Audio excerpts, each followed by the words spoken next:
আমার একটা কথা মনে পড়লো, সেদিনকে আমি একটা প্রোগ্রাম করে আসছিলাম, দেখলাম ট্রেনের মধ্যে মোটামুটি সম্ভবত সারগাছি স্টেশনে একটা যুবক ছেলে, প্রায় 15-16 বছর বা 17 বছর হবে এমন ছেলে, একজন বোরখা পরিহিতা মা সেই বাচ্চাটাকে নিয়ে উঠলো।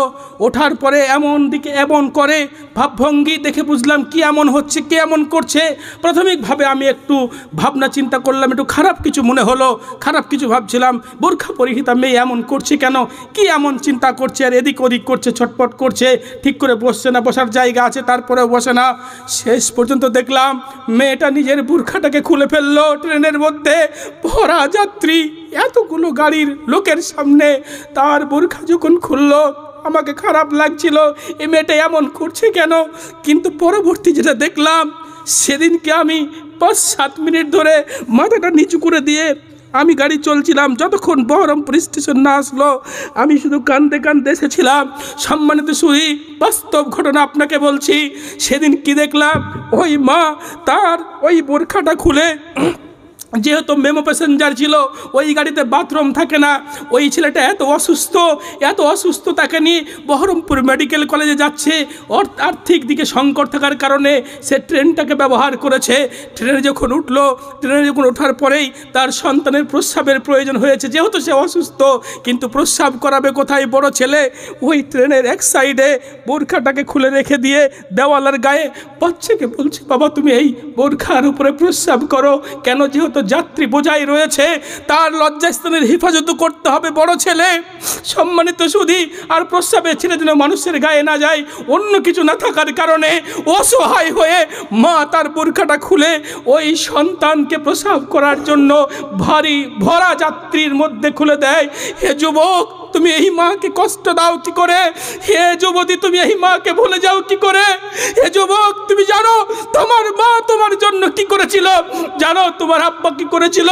হে যুবক, তুমি যখন অসুস্থ ছিলে, রাত্রিবেলায় তুমি যখন অসুস্থ হয়ে পড়েছিলে, তোমার মনে হয় বাঁচা বড় অবস্থা, সেদিনকে রাত্রি তোমার মাথার গোড়ায় দাঁড়িয়ে, মাথার গোড়ায় বসে বসে মাথার উপরে হাত রেখে বলেছিল, আল্লাহ তুমি প্রয়োজনে আমার জীবনটা নিয়ে নাও, আমার জীবনের বিনিময়ে হলে আমার সন্তানকে ফিরিয়ে দাও, আমার সন্তানকে তুমি মেরো না, আমার সন্তানের জীবন তুমি নিও না। হে যুবক, তুমি কষ্ট দাও কি করে? হে যুবক, তুমি তোমার মাকে ভুলে গেলে কি করে? হে যুবতী, তোমার মাকে তুমি ভুললে কি করে? তোমার মায়ের জন্য, তোমার আব্বার জন্য কি মনে পড়ে না? তোমার আব্বা এখন অসুস্থ হয়েছে, তোমার আব্বা এখন বুড়া হয়ে গেছে, তার এখন সেবার প্রয়োজন রয়েছে, তার এখন অর্থের প্রয়োজন রয়েছে, তার এখন কি খাবারের প্রয়োজন রয়েছে, এটা তো তোমাকে দিতে হবে, এটা তো তোমাকে দেখতে হবে। তোমার মা মারা গেছে, এই সেবা করে মারা গেছে, তোমার আব্বা মারা গেছে, মাথার ঘাম পায়ে ফেলে পরিশ্রম করে, নিজে না খেয়ে সব কিছু করে তোমাকে মানুষের মতো মানুষ করেছে, নিজে না খেয়ে তোমাকে খাইয়েছিল, এত পরিশ্রম করে এসেছিল, তুমি দৌড়ে এসেছিলে, পরিশ্রমকে পরিশ্রম মনে করেনি, কান্ধে উঠিয়ে নিয়ে তোমাকে সেবা করেছিল। ওই আব্বাসকে চলে গেছে, কবরের মধ্যে শুয়ে আছে, জানি না কি অবস্থায় আছে। ওই মা চলে গেছে, জানি না কি অবস্থায় তোমার মা কবরে আছে। হে আমার বোন, অনেক মা এইভাবে চলে গেছে, জানি না কি অবস্থায় আছে। আমি আপনার কাছে বলছি, এই চরচাঁদপুর মাদ্রাসার জন্য, এই পিতামাতার জন্য, এই পিতামাতাকে খেয়াল করে, পিতামাতার দিকে লক্ষ্য করে, এমন কোনো মা কি আছেন, এমন কোনো বোন কি আছেন? আমি আপনার কাছে বেশি কষ্ট দেব না, যেহেতু আমার প্রধান বক্তা আমার শ্রদ্ধেয় ভাই সাইফুল্লাহ সাহেব চলে এসেছেন। এই মাকে স্মরণ করে, এই আব্বাকে স্মরণ করে, কোরআন মাজিদের কয়টা পারা আছে ভাই? 30টা পারা, 30 জন ব্যক্তি, একটি করে 1000 টাকা, বেশি দেরি করা যাবে না। চটচট করে মায়ের জন্য, আব্বার জন্য, কে আছেন মা পাগল, কে আছেন আব্বা পাগল, কে আছেন মাকে ভালোবাসেন, কে আছেন আব্বাকে ভালোবাসেন? আব্বা চলে গেছে, মা চলে গেছে, অসুস্থ অবস্থায় আছে, 30 জন ব্যক্তি, চট করে, বেশি সময় নেবেন না, একটু বলেন, একটি করে 1000 টাকা দেবেন। আপনার কাছে আজকে আছে দেবেন, নাই কালকে দেবেন, নেই 10 দিন পরে দেবেন, মাদ্রাসার জন্য দেবেন, আপনি লিখিয়ে দেন। একটু বলেন তো 1 নম্বরে কে আছেন? আল্লাহ রাস্তায় একটু বলেন তাড়াতাড়ি করে, একটা 1000 টাকা তাড়াতাড়ি বলেন। আমার একজন যুবক ভাই আসছে, নিশ্চয়ই মাকে মূল্যায়ন করেছি।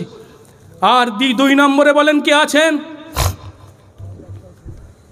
কি নাম ভাই? আসেন ভাই, একটা হলো মায়ের জন্য দিয়েছেন, আলহামদুলিল্লাহ, আল্লাহ কবুল করুন। ভাই 2 নম্বরে তাড়াতাড়ি করে বলবেন, তাড়াতাড়ি। আপনার কাছে নেই আপনি বলেন, পরে দিয়ে দেবেন, নামটা বলেন না, একটু তাড়াতাড়ি করে। ভাই প্রধান বক্তা বসে আছেন, বিয়াদবি করাবেন না, একটু তাড়াতাড়ি বলেন। দেখেন কত পরিবর্তন আমার আপনার জীবনে এসেছে। এই যদি পরিবর্তন হয়